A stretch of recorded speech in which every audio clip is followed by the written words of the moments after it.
Hi, everybody. I'm Deacon Dave. I'm layperson. Well, welcome to the Deacon Dave and Layperson Lisa show. Welcome back, everybody. So we hadn't We have an done. audience, Carol. She's Yes, laughing. hi, Carol. So we haven't done a Garden of Gethsemane breakdown yet, episode. and Lisa has a lot she wants to share. So we did celebrate Mass in the garden, Yes. which is really awesome. Yes. And that's the first time I've been there, and this is my third trip, so that was very Oh, special. really? Yeah, to do that. Nice. And it was very enjoyable and moving all at the same time. And I was walking by Lisa, and she was in deep contemplative prayer. Which is why we did not do a podcast episode from the garden. And so I walk on by, didn't stop. She had her coat up over her face, and I thought, not going to bother her with the podcast today. So Lisa, now you can share your story. Oh, well, let's zoom on out. So I, during Mass, the gospel kind of just struck me in how, and I think we might have talked about this on another podcast, I don't know.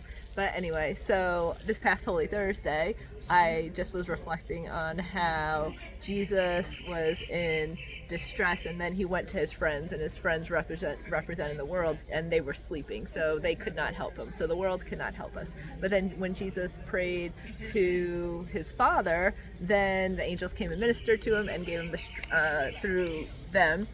God used them to give Jesus strength and perseverance in doing what he was called to do, which was die for us. And so he had that strength that he was able to do it. So that was kind of a lesson in that we should go to God for our needs instead of the world. And so something in the gospel struck me when Deacon Dave was proclaiming it, and how scared that Jesus was in the garden. I just got this very, just really like sorrowful feeling inside. So that's kind of what I was praying about, like how scared Jesus was, and how often that we're scared and we're sad, and he knows how we feel. And I don't know, it just affected me like for most of the day. And then when we were when we were in the upper room that same day, I just was overwhelmed too with sadness, and that Jesus knew what was going to happen to him that day in that upper room, and he knew that one of the people in his inner circle was going to betray him, yet he still humbled himself and did what his Father asked, which was just to be a servant leader, which is part of the king, prophet, and priest role that we're all called to through our baptism. And he washed the disciples' feet, and how they were just so dirty and covered with ash and dirt and mud, and he had the humility to do that. And that's what we're called to do, to have a deep sense of humility. But I was just overcome with sadness, because I just felt like Jesus knew what was going on, and maybe he had that inner sadness too. And the third part of that day was when we went to Caiaphas's house, and I was just imagining Jesus walking slowly up those steps, and the guards just pushing him and beating him and slapping him, and him falling and getting up and just continuing to walk. And that just made me sad too. But then the joyous thing came when we were in the big church, which is a very pretty church with lots of mosaics. And I was standing in front of the tabernacle, and there was a key in it, so I thought that was kind of odd, but hey. And the rope was down that keeps you out, so I almost was going to go up and touch the tabernacle. You probably wanted to open it, knowing you. Hey, Jesus. Yeah, exactly. And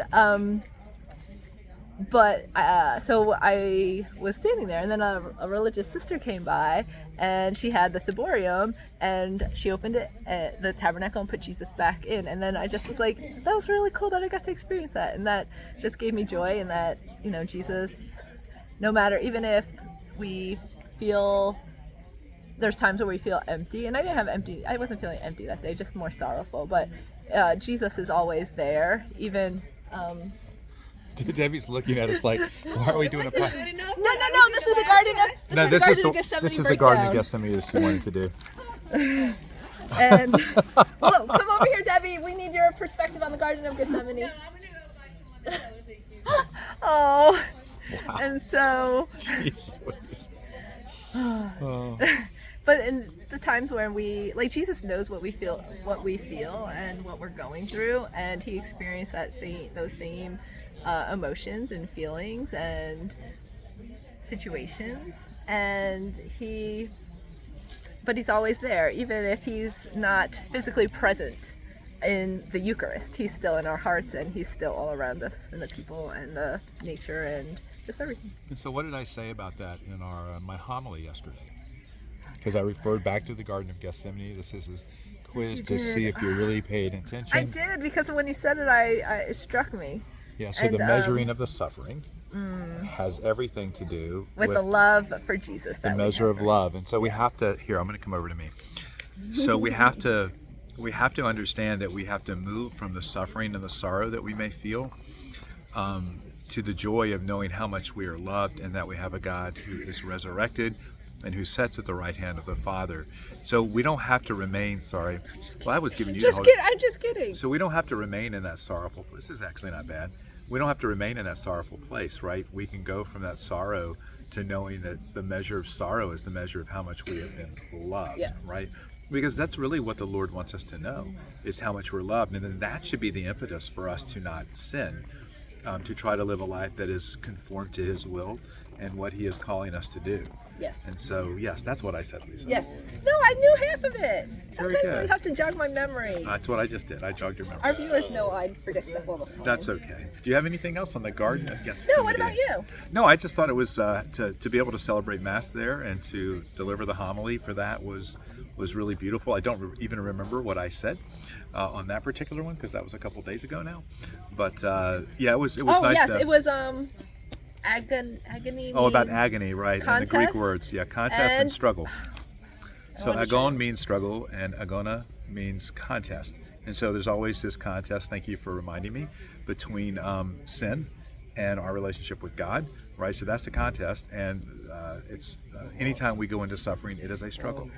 But the Lord doesn't want us to struggle, right? Alone. No, he doesn't. He wants to us to there. unite our suffering with his. Yes. And in doing that, we can find comfort and that love again, right, that we talked about. Any other thoughts? No. I'm Deacon Dave. Like her, Lisa. See you next time. Bye.